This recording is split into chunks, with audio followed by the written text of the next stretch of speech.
Atos capítulo 15, versículo 40, diz assim a palavra de Deus: E Paulo, tendo escolhido a Silas, partiu, encomendado pelos irmãos à graça de Deus, e passou pela Síria e Sicília, confirmando as igrejas. E chegou a Derbe e Listra, e eis que estava ali um certo discípulo por nome Timóteo, filho de uma judia que era crente, mas de pai grego, do qual davam bom testemunho os irmãos que estavam em Listra e em Icônio. Paulo quis que este fosse com ele, e tomando-o, o circuncidou, por causa dos judeus que estavam naqueles lugares, porque todos sabiam que seu pai era grego. E quando iam passando pelas cidades, lhes entregavam para serem observados os decretos que haviam sido estabelecidos pelos apóstolos e anciãos em Jerusalém, de sorte que as igrejas eram confirmadas na fé e cada dia cresciam em número. E passando pela Frígia e pela província da Galácia, foram impedidos pelo Espírito Santo de anunciar a palavra na Ásia. E quando chegaram a Mísia, intentavam ir para Betínia, mas o Espírito de Jesus não lhe permitiu. E tendo passado por Mísia, desceram a Troade. Amém, queridos? Meus irmãos, agora sim, a palavra de Deus, nós estamos seguindo o raciocínio do livro dos Atos dos Apóstolos, que também é conhecido popularmente como os Atos do Espírito Santo. A maneira como a igreja nasceu e os primeiros dias da igreja do Senhor, como os primeiros crentes se converteram e como os primeiros líderes da igreja procederam na frente da igreja do Senhor, a atitude que eles tomaram.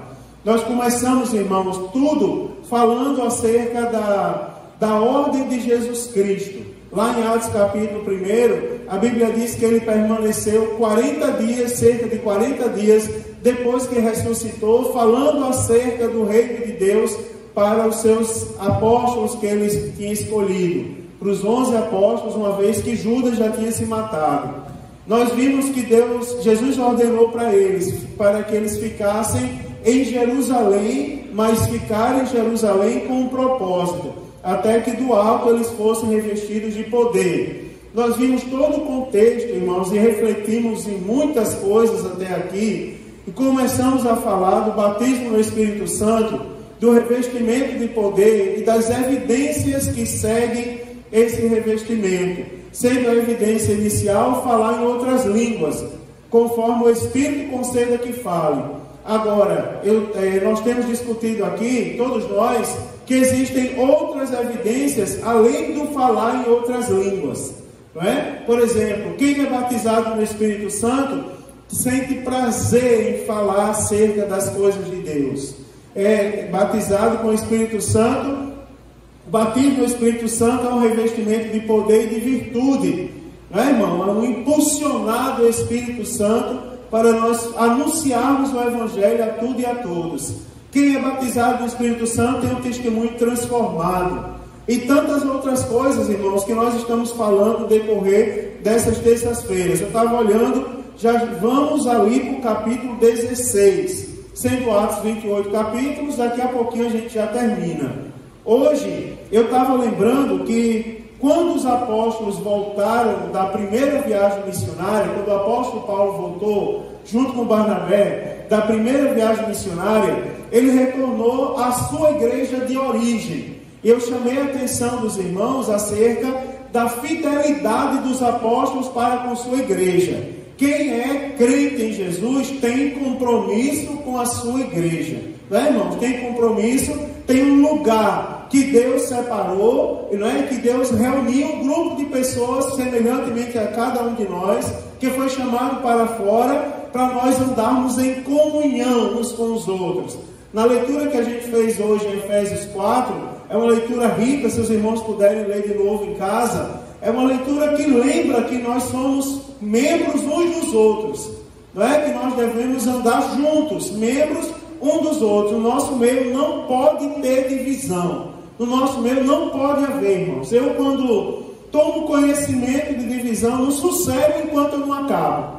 Né? Acho que Deus tem me poupado de tomar conhecimento de algumas coisas, para eu não encrencar tanto com algumas pessoas. Mas aqui, graças a Deus, essa é uma igreja abençoada por Deus.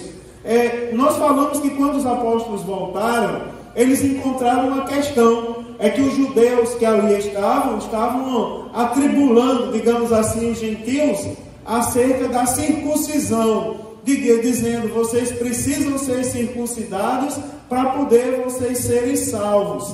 E, irmãos, é um perigo que a gente fala aqui, porque algumas crianças da nossa igreja se juntaram, e vocês não imaginam que eles foram pesquisar como era o ritual da circuncisão naquela época, e vieram me contar. Né? Sério, pastor, é verdade que pegava uma pedra, cortava, depois sarava com a brasa de fogo, né? E eles são espertos, irmãos, e foram lá pesquisar como é que tudo acontecia. Mas a Bíblia Sagrada diz que os apóstolos que eram fiéis à sua igreja, né? O apóstolo Paulo, ele foi tomar, irmãos, pedir conselho aos apóstolos que estavam em Jerusalém acerca dessa questão. É porque ele não sabia responder, ele sabia, mas tinha pessoas na sua igreja, irmãos, que tinham autoridade.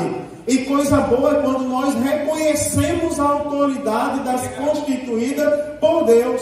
Sabe por quê, irmãos? Porque nós não nos embaraçamos com as coisas que nos rodeiam. Quero lembrar os irmãos que o apóstolo Paulo foi tomar conselho com os que estavam em Jerusalém.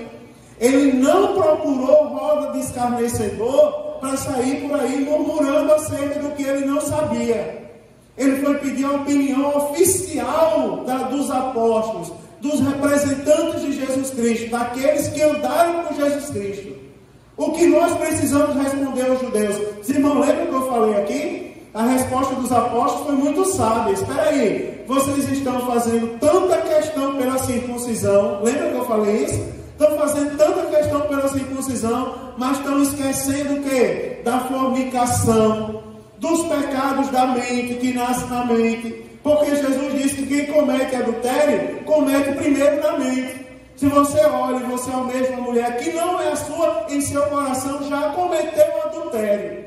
Não é? Jesus ensina isso. E os apóstolos lembram: espera aí, vocês querem muita circuncisão, mas estão esquecendo da fornicação, da rebeldia, dos sacrifícios, da comida sacrificada a ídolos.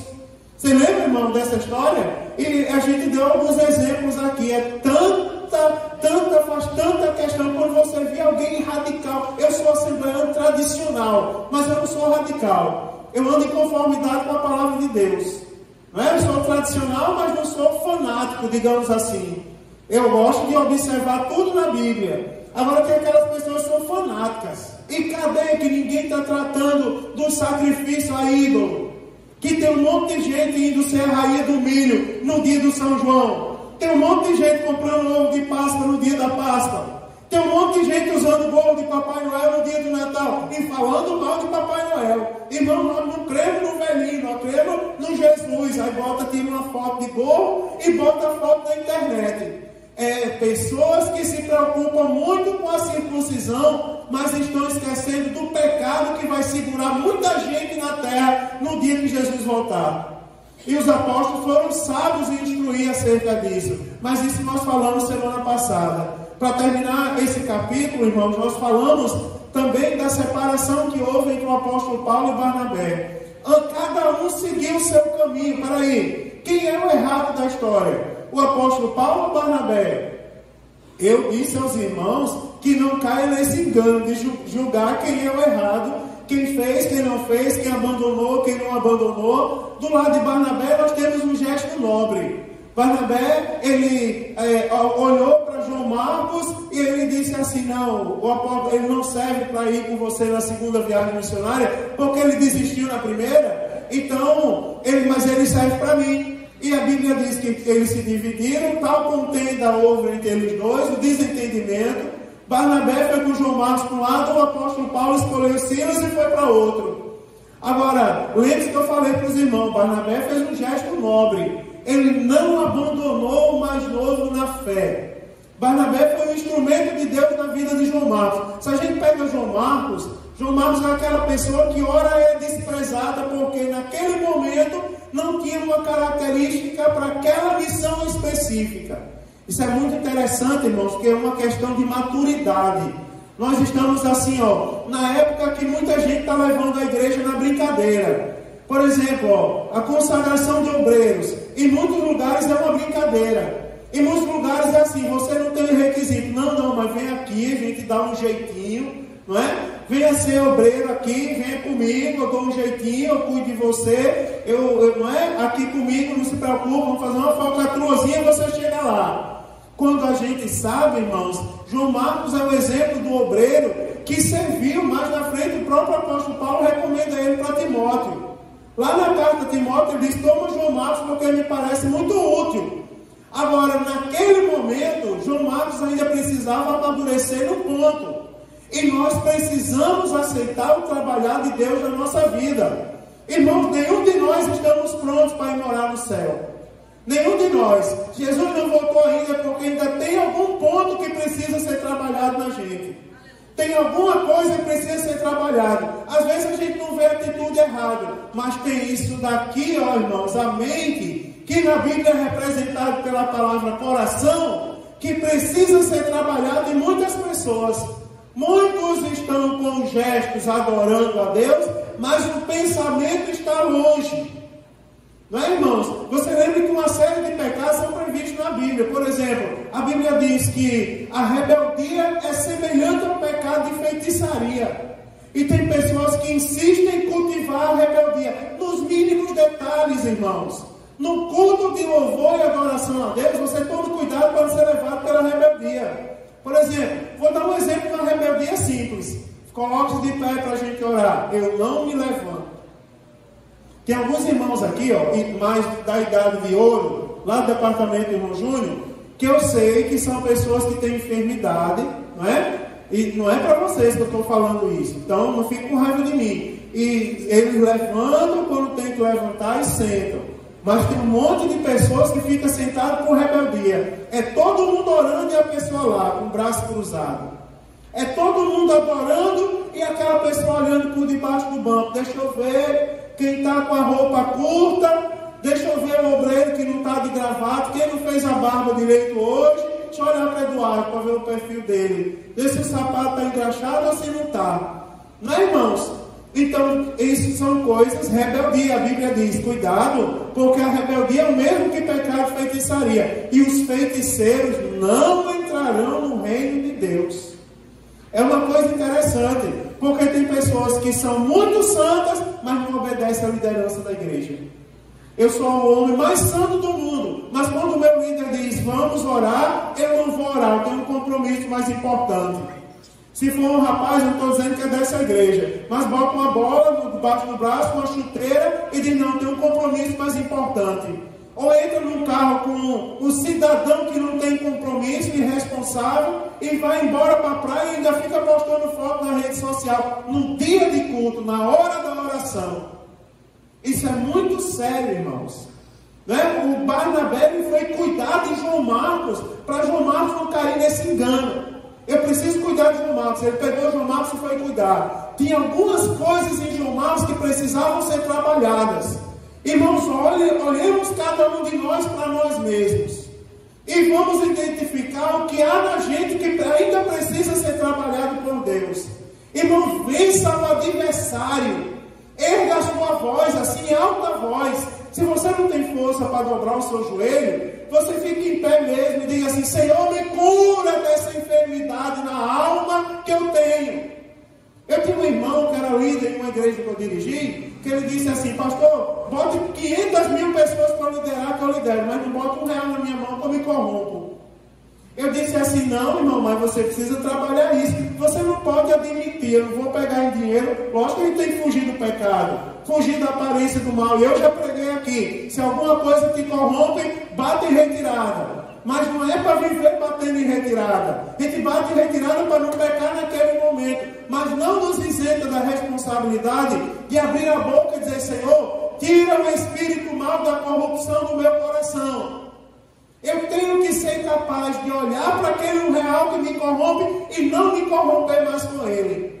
Sabe por quê, irmão? Porque R$1 você não vai achar só na igreja, você vai achar fora da igreja também. E o que adianta ser crente aqui e não ser crente lá fora? Não se corromper aqui, mas se corromper lá. Então nós temos que ser capazes, irmãos, de olhar para o pecado e nós não nos corrompermos com o pecado. Nós precisamos admita. Deus precisa trabalhar na sua vida. Deus precisa moldar algum ponto na sua vida, irmãos. Deus precisa, na vida de todos nós, Deus precisa moldar alguma coisa. Admita, aceite o trabalhar de Deus. Diga, Senhor, eu reconheço as minhas falhas. Porque às vezes a gente quer jogar as falhas em outro. Não, a culpa não é minha, não. Eu ia jogar a culpa em Jonas, mas ele saiu, ele se livrou, se isentou da culpa. Então pega a irmã Priscila. A culpa não é minha, não, da irmã Priscila lá, ó. Pá, joga a culpa em cima dela. Mas isso é muito fácil, né, irmãos? Agora, peça a Deus para levantar na sua vida, nem que seja um Barnabé. Um homem que se for possível, abra mão de fazer uma outra grande viagem, irmão, viver outras grandes experiências, para cuidar de você, para lhe aconselhar. Agora tem que ser pessoas que têm um compromisso com Deus. O apóstolo Paulo, porém, errou, meu irmão, por não querer João Marcos naquela missão, também não errou. Por quê? Porque ele sabia o que ele ia enfrentar, irmãos. Ele sabia a dificuldade que é pregar o Evangelho. Irmãos, ser crente não é vestir uma fantasia de crente e ir para a rua pular como fazem os ímpios. Quem veste fantasia e vai para a rua a mostrar fantasia são ímpios. São pessoas que não têm compromisso com Deus. Ser crente, irmãos, é estar capacitado para enfrentar de frente, assim, ó, olhando cara a cara as artimanhas do inimigo. Aquele hino que diz: se você cair, ele te levanta. Se você chorar, ele te consola. Quando oprimido, ele te liberta. O teu Deus é o Deus de ontem, mas também é o Deus de agora. Ser crente é lembrar disso. É estar de pé. Eu tenho que estar de pé, eu tenho que vencer. Eu sou o sal da terra e a luz do mundo. E isso se identifica, irmão, pelas atitudes, pela maneira como fala, pela maneira como se comporta, pelas decisões que toma. Agora chegou um momento interessante. Eu falei semana passada, eu terminei dizendo assim para os irmãos: não se preocupe não, porque ainda que o grande apóstolo Paulo lhe despreze, Deus vai levantar um Barnabé para cuidar de você. Agora nós temos que aceitar o trabalhar de Deus. Agora a Bíblia Sagrada ela vai dizer uma coisa interessante, ó. Que o apóstolo Paulo, ele não parou, irmão, frente ao desafio, porque não tinha ninguém capacitado para ir com ele na segunda viagem missionária. Porque Barnabé escolheu sair com João Marcos, por lá, cuidar de João Marcos, muito bem. Mais à frente ele vai dizer que Barnabé é um exemplo de discipulador. Agora a obra continua. O apóstolo Paulo, ele foi lá, a obra continuou, irmãos. Eu estou dizendo isso porque quando se levantar o desafio na sua frente, você não desanime não. A minha própria mãe ligou para mim essa semana. Todo dia eu converso com minha mãe um pouquinho. Eu vou para a sede, aí eu ligo o viva voz do carro, na ida ou na volta, para ir ouvindo um pouco minha mãe, que eu dou até umas risadas com ela, com as coisas que ela faz. E tem uma bandinha lá na igreja dela, que ela já brigou com o maestro da bandinha umas 50 vezes. Ela que não, ninguém que diga que eu falei isso na igreja, publicamente. Aí eu ligo para ela e digo: mãe, já voltou para a bandinha? Priscila conheceu minha mãe pessoalmente. Daí ela diz: eu vou voltar, e domingo está lá cantando na bandinha. Né? Na outra semana brigo com o maestro de novo. Mas eu conversando com minha mãe, ela dizia: meu filho, eu estou tão preocupada. Saíram algumas pessoas da nossa igreja para outra igreja. E agora, mãe? A igreja vai fechar. Estou preocupada, irmãos. Mãe, a igreja não vai fechar. Mãe. Pense numa coisa que não feche a igreja. Pense numa coisa que não se acabe a igreja, irmãos. Francisco, quando eu peguei a igreja da Colombo, daquele pontinho alugado, que eu levei para o templo, ficou 4 banquinhos assim no meio da igreja, e veio os pastores de fora, com o pastor Sérgio visitar o culto um dia, e eles davam risada de mim, não era, Thaisa? Aí dizia assim: olha a qualidade da igreja que o pastor Sérgio botou esse homem para dirigir, chega a dar até pena. 4 banquinhos no meio da igreja. Aí quando Deus começou a operar, sabe, não demorou muito não. Quando Deus começou a operar, que faltou banco, a gente enchia aquela igreja entupida de banco, que faltava banco para botar gente, Daí eu liguei para ele, convidei ele para pregar no domingo. Que ele entrou, que viu aquele igrejão cheio de gente, ele fazia: Deus tem poder, a igreja tem dono. Não se preocupe não, irmão. Se Barnabé não vai, mas Deus levanta Silas para ir com Paulo. A igreja não vai se acabar, irmão. Não se preocupe. Se preocupe, irmão, pelo seu nome está escrito nos céus. Agora a Bíblia Sagrada diz que o apóstolo Paulo continuou a obra. É o conselho de Deus que eu quero dar para você. Continue a fazer a obra. Continue. Na sua caminhada de fé, vão dizer para você que você é desafinado. Mas quantas vezes já disseram para mim que eu sou desafinado? Não é? Você é um desafinado, você não sabe cantar, ainda hoje eu não aprendi a pregar. Você não sabe pregar, você não sabe ensinar a Bíblia. Teve um período que eu pensei em desanimar, mas quando eu pensei em desanimar, Deus usou profeta dentro de avião, Deus usou profeta em feira, Deus usou profeta que entrou na minha casa para colocar a mão na minha cabeça e dizer: a obra é minha, quem chamou foi eu, quem colocou lá foi eu, e a minha obra ninguém tem poder sobre ela, porque o dono da obra é quem tem todo o poder, irmãos. Continue, é o que Deus está mandando essa noite. Continue fazendo. Se alguém entristece aqui, não se preocupe não. Deus está preparando um momento para você se alegrar ali.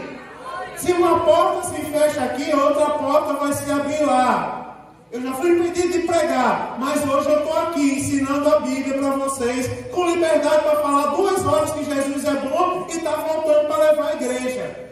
Porque a igreja tem dono e ninguém pode parar de fazer a obra de Deus.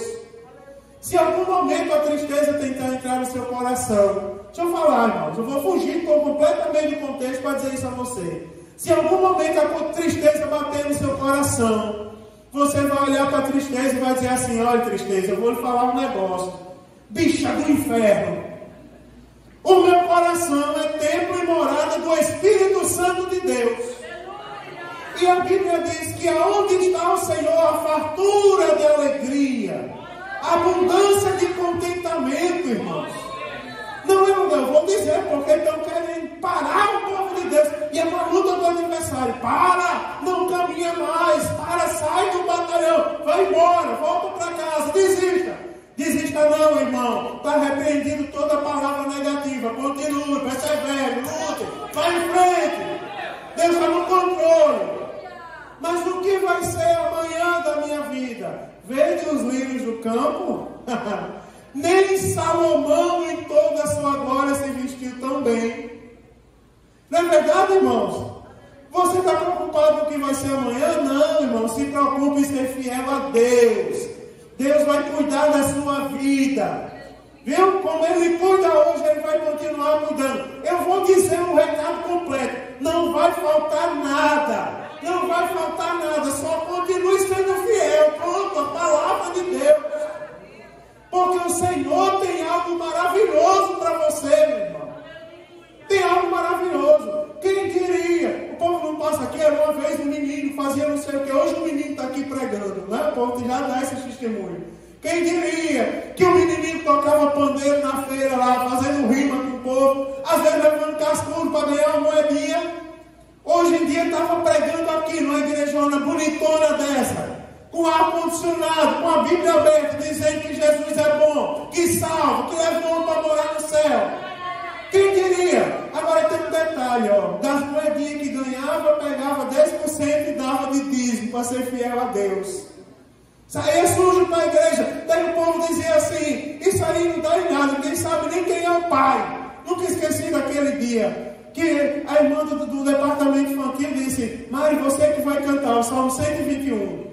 Eleva meus olhos para o monte, de onde virá o meu socorro. Era para eu cantar o Salmo 121. De noite no culto, a irmã olhou para mim, eu lá segurando o microfone. Vai, Eduardo, para eu segurei o microfone para cantar. Daí a irmã chegou e disse assim: quem disse que esse menino vai fazer o salmo? Vem para cá. Quem sabe nem que é seu pai, ó, menino sujo, nem se veste bem. Não vai cantar aqui não. E eu comecei a chorar naquele dia. Eu chorei, me senti humilhado. Mas o meu pastor se levantou lá da cadeirinha dele, levantou-se lá, não repreendeu a irmã, mas foi lá onde eu estava e disse: meu filho, o Deus dessa igreja, o Deus Deus dessa igreja está te vendo. E como prova que Ele está te vendo, eu não estarei aqui nesse dia. Mas um dia você vai entrar pela fila do meio para pregar um grande congresso neste lugar. Eu tinha 16 anos quando fui convidado para pregar no congresso de Mocidade. Entrei, né? O irmão foi lá na porta, era de lá, mas o irmão, como recebia os pregadores, era um irmão meio que tinha na igreja, que a função dele era receber os pregadores. Ele foi me pegar e disse: não, sai daqui que eu entro pela outra porta, eu sou de casa. Não, você vem pela fila do meio. Aí naquele dia Deus usou o irmão, mesmo ele sendo meio alterado do juízo, mas Deus usou o irmão e disse assim: lembra daquele dia? Que foi profetizado que o Deus dessa igreja, um dia, disseram que você não tinha roupa para pregar, mas Deus não está aqui para olhar para a roupa não, Ele está procurando os fiéis, os verdadeiros adoradores, que o glorifiquem em verdade, que não desista, que persista, irmão, no caminho do Senhor, persista no caminho de Deus. A Bíblia Sagrada vai dizer assim, vai dizer, chegou naquele momento, olha, para confirmar o que eu estou falando, é porque a Bíblia diz que eles chegavam naquele momento, a obra estava crescendo. O apóstolo Paulo passou pela Síria, pela Sicília, confirmando igrejas. E eu já estou caminhando para o final, mas a Bíblia diz assim, confirmando igrejas. Vendo se as igrejas estavam funcionando bem. Olhe para mim agora, deixa eu fazer uma pergunta para você. Nós sabemos, irmãos, que ninguém é igreja só. Ninguém é igreja só. Ninguém quer me enganar e dizer eu sou igreja. Não. Você só é igreja se você tiver comunhão com seus irmãos. Senão você não é igreja coisa nenhuma. Não confunda ser templo de Deus com ser igreja. São duas coisas diferentes, dois conceitos diferentes. Agora, como é que se confirma uma igreja? Lembra que eu falei semana passada? Uma igreja, para ser confirmada uma igreja, tem que observar o que estão falando nela. Estão pregando o evangelho genuíno? Irmãos, eu sou pentecostal, batizado no Espírito Santo, creio na atualidade dos dons. Às vezes Deus fala comigo, eu entrego o recado. Depois do culto de domingo, de repente eu me levantei e dei vontade de eu dizer: Deus está chegando na casa de crente hoje. Quando eu cheguei aqui no domingo, quando acabou o culto, eu cheguei em casa, uma das nossas irmãs me ligou, ela não está aqui hoje, e disse assim: pastor, meu marido que estava fora de casa há 6 meses, quando eu cheguei ele estava sentado no banquinho lá na porta, me esperando. Eu cheguei e ele disse assim: você vem da igreja? Venho. Pois eu quero lhe dizer uma coisa, hoje eu estou voltando para casa, e quero lhe dizer que eu entrei no culto da Assembleia de Deus e aceitei Jesus, estou voltando crente. Daí ele me ligou: pastor, para fortalecer a sua fé, para o senhor contar na igreja que o nosso Redentor vive. Uma igreja, irmãos, que eu sou pentecostal, se Deus mandar eu entrego o recado. Mas uma igreja genuína, o que é que a gente falou semana passada? Lembra? Ela prega o evangelho genuíno. Os sinais acompanham a pregação do evangelho. As pessoas se convertem, aceitam Jesus. Não é verdade, irmãos? Tem a manifestação dos dons espirituais. É para nós, eles confirmavam as igrejas. Deixa eu fazer uma pergunta que você não vai responder. Igreja somos todos nós juntos, somos membros do mesmo corpo. Agora me diga uma coisa, se alguém olhar para a gente hoje, para a nossa igreja, ele vai confirmar a nossa igreja, irmãos? Sabe o que é confirmar? Eu vou dizer, vamos lá, os critérios. É pregado o evangelho genuíno aqui? Os sinais acompanham, irmãos, a pregação do evangelho? As pessoas estão aceitando Jesus? Está sendo falado de arrependimento de pecados? Peraí, irmãos, eu vou falar uma coisa para vocês. Eu vou falar. Meu Deus, eu recebo poucas visitas. Mas eu me sinto muito feliz quando alguém me visita. Mas a minha fé não está pautada em visita. Entenda isso. Tem alguém dizendo por aí, dizendo: eu não vou mais para a igreja porque eu nunca fui visitado. Peraí, e você ir para o céu, não é você aceitar Jesus, não? Você só vai para o céu se alguém for lhe visitar? Não confunda as coisas, irmãos. Não confunda as coisas. A visitação faz parte do ministério da igreja do Senhor Jesus. Mas se alguém não for lhe visitar, você vai perder a salvação por isso? Você acredita? Eu tenho que ensinar a igreja a ser madura. Eu não estou me isentando da responsabilidade de visitar ninguém. Mas eu lembrei de dizer isso agora. Porque tem pessoas dizendo por aí, eu não vou mais para a igreja. Eu atendi uns 4 lá na sede esses dias. Dizendo, eu não vou mais para a igreja, para a minha congregação tal. Por quê? Porque eu nunca recebi uma visita. Querido, Jesus te visitou, o Espírito Santo habita em você. Se ele voltar agora, trombetas falsas, vai morar no céu. Aguarde uma visita, procure o seu pastor, meu pastor, eu quero ser visitado, tenho certeza que ele vai me visitar. Agora não perca a salvação por isso, não. Porque a Bíblia Sagrada vai dizer assim, ó. E primeiro, eles confirmaram as igrejas. Se olharem para a nossa igreja, ela vai ser confirmada, irmãos. Agora nós temos responsabilidade de manter a nossa igreja sendo confirmada. Como? Exercendo o nosso papel de crentes em Jesus. Cuidado com o que é dito, irmãos, no dia a dia. Eu tenho dito isso quase todos os dias aqui. Irmãos, olha, você hoje vai ficar só sentado no banco. Só sentado no banco? E sentar no banco da igreja é alguma desonra? Me responda. Sentar no banco da igreja é alguma desonra? Porque não fala como se fosse desonra? Você é crente só de banco não, meu irmão. Eu não sou crente de banco nem de fora de banco, eu sou um adorador. Eu adoro Jesus em espírito e em verdade. Se sendo sentado no banco, na cadeira, no tamborete em casa, não é? Na poltrona do ônibus, em qualquer lugar. Sou um adorador, sou um crente em Jesus. Aprenda isso.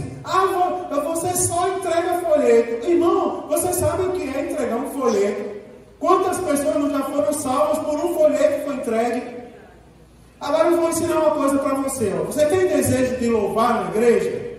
Peça a Jesus que Ele lhe dá esse dom. Eu estava lembrando, quando eu li aquele vídeo da menininha, irmã Everalda, eu lembrei de uma irmã lá de Natal, irmã Miriam. Não é? A nossa irmã é Miriam, com A no final. A irmã Miriam, não lembro. Irmã Miriam tem desejo de tocar acordeon. Daí um dia Deus usou a mãe dela, que era irmã de círculo de oração, e disse assim, eu vou lhe dar o acordeão, Deus vai lhe ensinar a tocar. Pegou a irmã Miriam e botou no meio das vitoriosas, que era um grupo de irmãs que tocava acordeão. Irmã Miriam foi lá, só pegava a sanfona, abria e fechava e não sabia o que estava fazendo. No meio das outras só saía bonito, né? Porque ninguém percebia que ela não sabia. Um dia ela foi tocar no templo central da igreja com as irmãs, Deus batizou ela no Espírito Santo. Sabe o que ela fez? Ela começou a tocar o hino que as irmãs estavam tocando enquanto ela era batizada no Espírito Santo. Sabe que se transformou a irmã Miriam ainda hoje? Ela anda pelas igrejas tocando um acordeon. Ela chega e começa, ela gosta de cantar o Todo-Poderoso. Vamos ouvir, irmã Miriam. Tem uns irmãos que cantam sempre o mesmo hino, né? Lá na Colômbia tem um gaúcho alegre, lembra? Ele cantava, tira a capa de ovelha. Teu irmão ficava com raiva, né? Dizia que era com ele, que era piada. Ele sempre cantava, lembra o gaúcho alegre? Ele sempre cantava o mesmo hino. Irmã Miriam chega nas igrejas e pega o acordeãozão, sou o Todo-Poderoso, que abre o caminho, pega o pau na sanfona e o povo começa a vibrar da glória. Deus vai lhe dar o dom que você precisa. Agora, irmãos, faça parte da igreja. Quer ver, para eu terminar, eu vou dizer uma coisa a você. É porque a Bíblia diz que quando eles chegaram ali, Derbe, em Listra, acharam um discípulo, ou seja, uma pessoa convertida de nome Timóteo. E a Bíblia Sagrada diz uma coisa interessante. De Timóteo, davam um bom testemunho os irmãos que estavam em Listra e Icônio. Irmãos, preste bem atenção, ó. É um culto de ensino, eu tenho que fazer essas perguntas aos irmãos. Se as pessoas olharem para a gente na nossa igreja hoje, elas vão dar bom testemunho nosso? Não é? Porque aí tem aqueles, eu vou desfazer mais um chavão, tem aquele que diz assim, não importa o que as pessoas dizem de você, importa o que Deus está vendo no seu coração. Não importa, irmão, o que as pessoas dizem. Como é que você vai ser sal da terra? Como é que você vai ser luz do mundo? Porque a Bíblia diz, não se acende uma luz e coloca embaixo da mesa. Como é que você vai ser luz do mundo? Se você está lá escondido, ninguém sabe que você é crente. Como é que se conhece um crente, irmãos? Nós temos que nos preocupar com o que as pessoas veem. Nós, claro, olhavam para Timóteo e davam um bom testemunho. pelo que o apóstolo Paulo pegou a Timóteo e cuidou de Timóteo. A Bíblia Sagrada diz que ele foi lá e teve um cuidado. Ele já tinha sofrido, porque os judeus, aonde ele chegava, exigiam circuncisão. Vamos circuncidar Timóteo, que ele é filho de judia. Porque vão dizer, apesar do pai dele ser grego, mas vão dizer, não, a mãe dele, ela é judia, e ele não é circuncidado. Não, vamos circuncidar logo para guardar ele. A circuncisão não é, meu irmão, não é requisito para salvação, mas alguém cuida da gente. Alguém cuida de você. Não se preocupa, não fique com raiva de mim quando eu digo que eu vou pegar um camarada que não tem compromisso e vou bater nele. E vou dizer para ele, se não quiser compromisso, vai embora, agora não me atrapalhe. Não se preocupe não, sabe por quê, irmãos? O Espírito Santo tem ciúme da gente. Eu não posso ter ciúme de vocês, não? Eu sou um pastor da igreja, eu tenho ciúme de vocês. Eu olho para cada um de vocês e tenho ciúme. E quando eu vejo alguém ameaçando vocês, eu fico com raiva. E o meu papel é tirar, meu irmão, devorador, é esculhambar, orar, pedir a Deus para ele sair. Espera aí, eu vou dizer uma coisa para você. Deus levanta, irmãos, nos apóstolos Paulo também, para cuidar da gente, irmãos. Para cuidar do que nós necessitamos. Você necessita ouvir isso. Tem algo em nós que precisa ser melhorado essa noite. Agora tem um detalhe, para eu terminar. Eu prometo que eu termino agora, nesse momento. Eu estou pulando uma série de coisas que eu anotei aqui, na minha cabeça. Agora tem uma coisa que é muito importante. É porque a Bíblia Sagrada diz assim, que o apóstolo Paulo, qual era o papel dele? Ele saiu naquele momento ali, confirmando as igrejas, verificando se as igrejas estavam bem, as igrejas que ele tinha fundado na primeira viagem. Agora tem um detalhe, é que a Bíblia Sagrada diz que ele chegou num lugar, e passando pela Frígia e pela província da Galácia, foram impedidos pelo Espírito Santo. Olha que coisa interessante. Foram impedidos pelo Espírito Santo, e aqui eu vou terminar, de anunciar a palavra na Ásia. Olha que aparente contradição. O Espírito Santo não deixou o apóstolo Paulo pregar na Ásia. E tem outro detalhe, irmãos, e quando chegaram a Mísia, intentavam ir para Bitínia, mas o Espírito de Deus não lhe permitiu ir. Eu vou terminar, sabe por que eu estou falando de algo que ainda precisa ser trabalhado na gente? E nós precisamos reconhecer isso. Sabe por que eu estou falando de compromisso com a igreja? Sabe por que eu estou falando de santidade? Sabe por que eu estou falando de comunhão, de unidade com os irmãos, de pureza nos sentimentos do coração? Porque essas coisas agradam o Espírito Santo de Deus. Agora, sabe por que eu tenho essa preocupação com os irmãos? Deixa eu concluir. É porque nós, irmãos, que somos crentes, nós temos que continuar sendo guiados pelo Espírito Santo de Deus. Às vezes a gente não entende. O Espírito Santo de Deus tira a gente dali, coloca lá. Olha o apóstolo Paulo. Eu não sei como foi que o Espírito Santo de Deus o impediu de pregar. Provavelmente uma profecia se levantou. Deus usou alguém naquele lugar e disse: não faça. Uma vez uma pessoa vendeu o primeiro carro da gente, não foi, Thaisa? Era um Siena branco, aquele modelo antigo de Siena. Uma pessoa foi usada por Deus. Deus prometeu para a gente no culto que ia dar um dinheiro, aliás, que ia dar um carro bem baratinho e ia surpreender a gente. E a gente continuou fazendo a obra. Quer lá saber de carro? A gente atravessava a BR, cada um carregando uma mala, e passava e dormia na igreja, passava o final de semana na igreja fazendo a obra de Deus. E Deus usou alguém. Chegou o dia, uma pessoa vendeu um Siena a gente por R$600. E eu comemorei, né, irmão? Dei glória a Deus. Eu tinha pregado naquele dia. Deus usou o profeta, se cumpriu a profecia. Olha só, R$600 ganhei o Siena, bem novinho. A pessoa tinha usado 6 meses só. Aí, só que Deus levantou uma pessoa. Aí disse para mim bem assim: eu te dei o carro, eu prometi, eu te dei o carro, mas eu sou o Deus que te digo: não ande no carro. Já pensou que coisa? Daí o carro ficava na garagem. Olha que coisa. Eu tirava o carro da garagem às vezes, botava para frente, passava um pano e botava o carro para dentro da garagem. Um dia eu saí no carro, dei uma volta no quarteirão, na rua de trás uma pessoa ia batendo, freou bem em cima de mim. Camarada entrou de vez na rua, não foi culpa minha. Aí é que parece que eu ouvi aquela voz: não ande no carro. Pedi perdão a Jesus, guardei o carro. Tinha que pregar do outro lado da cidade. Lá chamava Tretrex para deixar a gente. Taxista lá é o nome do homem, Tretrex. Chamava o Tretrex para deixar a gente. Gastando dinheiro com táxi. O povo dizia: cadê o carro? Deus disse para não andar no carro. E o povo dizia: vocês são doidos, isso não existe não, isso é fanatismo.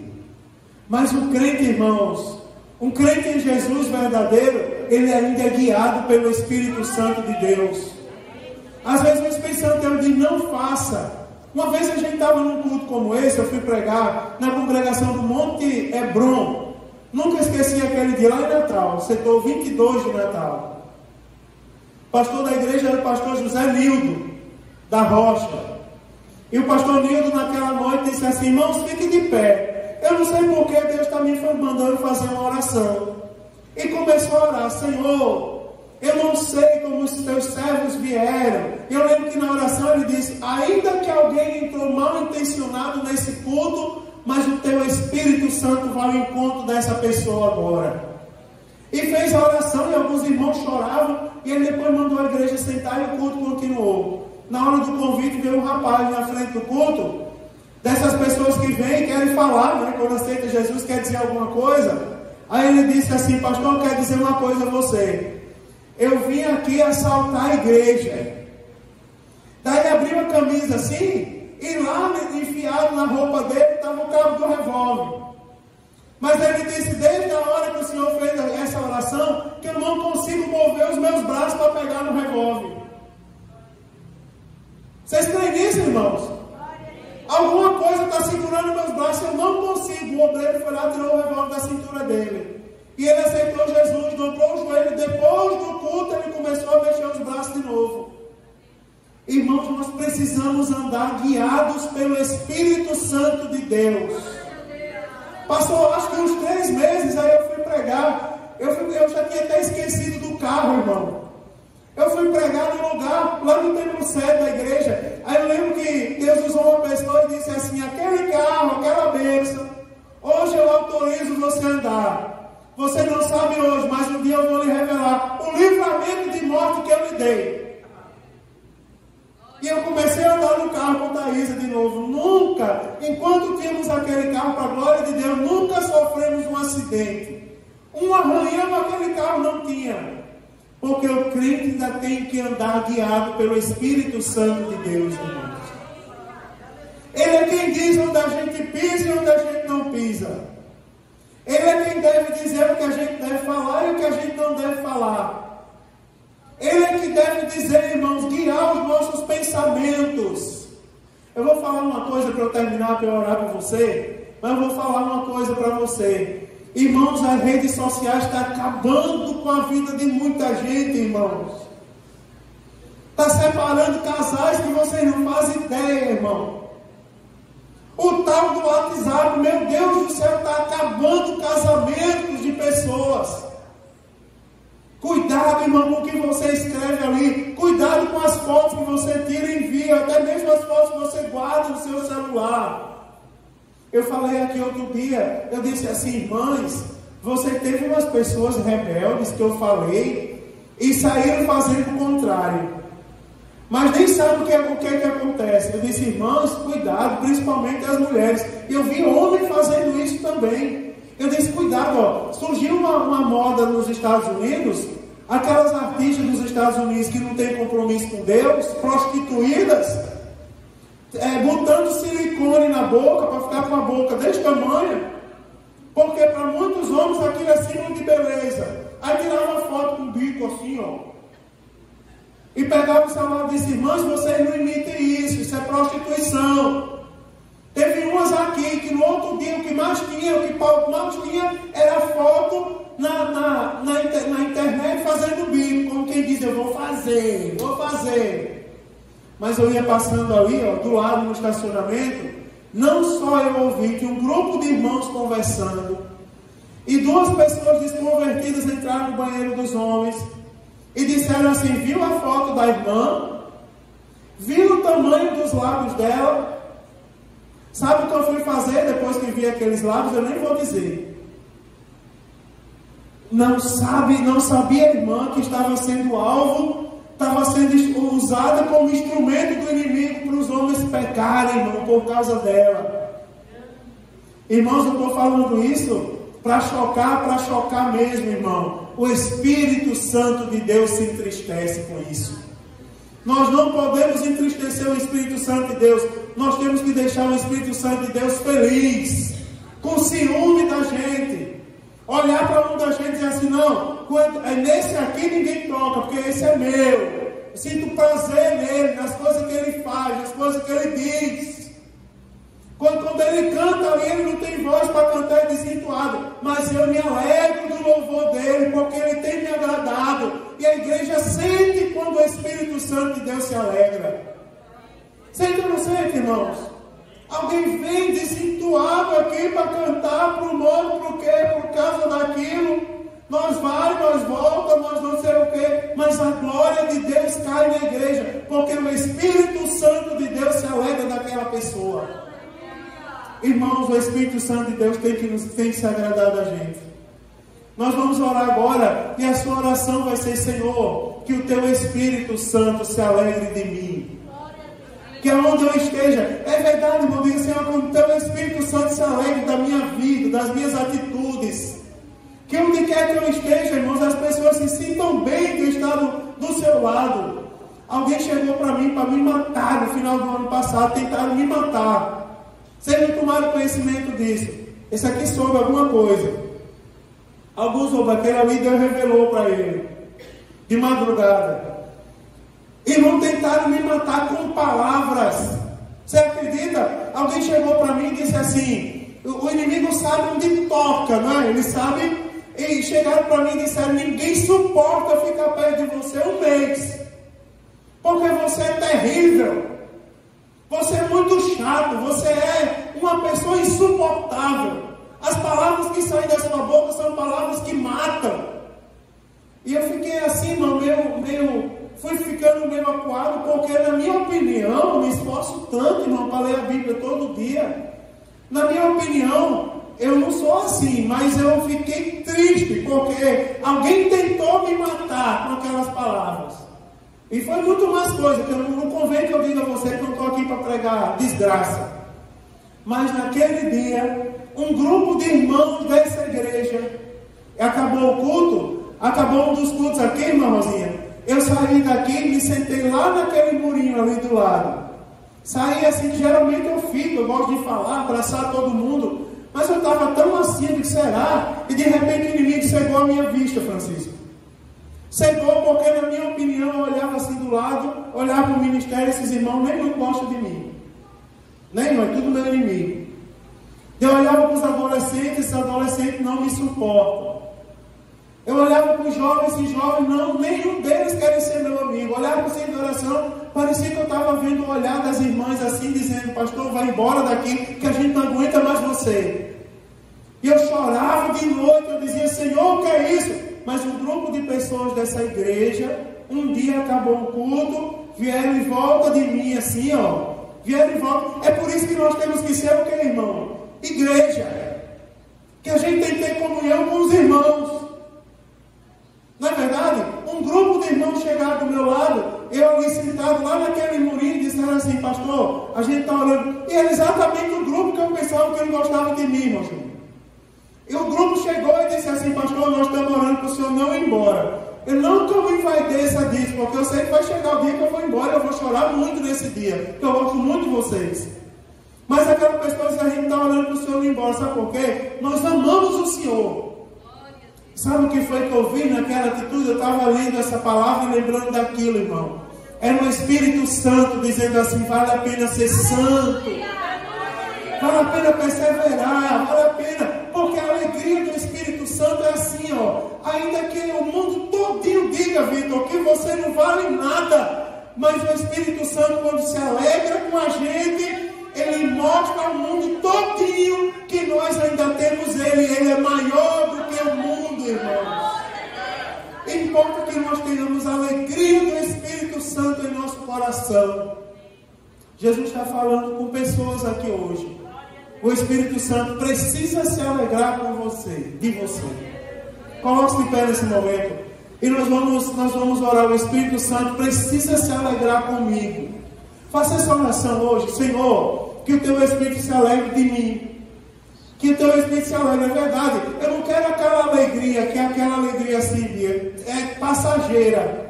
Que o povo vem para perto de mim porque diz: o pastor recebeu dinheiro hoje, ele tem 100 reais no bolso. Vamos ficar perto dele porque ele tem 100 reais. Enquanto ele tem 100 reais, ele tem o que dar. Ele é nosso amigo. Eu não quero essa alegria, não.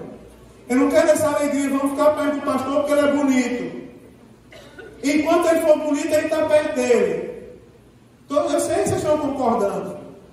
Mas enquanto ele é bonito, quando ele ficar velho, ficar feio, daí a gente não quer mais conversa. Mas vamos aproveitar enquanto ele é bonito. Eu não quero essa alegria para a minha vida. Você também não quer essa alegria para a sua vida. Sabe qual alegria que eu quero? É aquela que as pessoas vão olhar para mim e vão dizer assim, ó: eu não sei porquê, mas é tão bom estar perto de você. Não é verdade? Eu não sei porquê, é tão bom, Francisco, conversar com você. Não é? Eu tinha um tio que ele não sabia tocar violão. Ele pegava aquele violão desse e os músicos, né, iam à loucura. Porque ele pegava o violão e só fazia assim, ó. Ele não sabia nem dar nenhuma nota, fazia. Aí fazia: um dia tudo irá findar. E não tocava nada. Um dia Jesus, ele voltará. Isso ele não tocava nada, só fazia bater nas cordas do violão.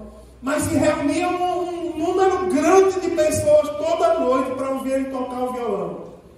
E as pessoas se reuniam e diziam assim: é tão bom ficar perto desse homem.